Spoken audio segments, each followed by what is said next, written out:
Hey everyone, I'm Rohan from Online Help Guide, and in this video I will show you how to log into Luma AI with Google. Luma AI offers amazing tools for creating realistic 3D models, and getting started is easy with just few steps. So let's get started.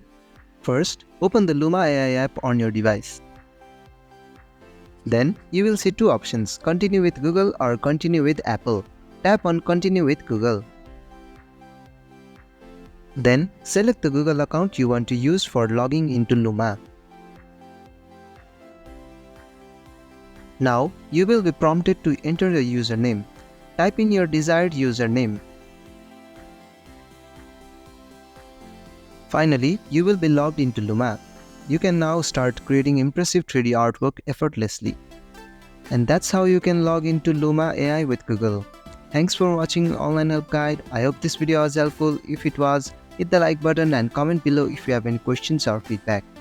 Also, if you are new to our channel, please subscribe and hit the bell icon so you won't miss our upcoming videos.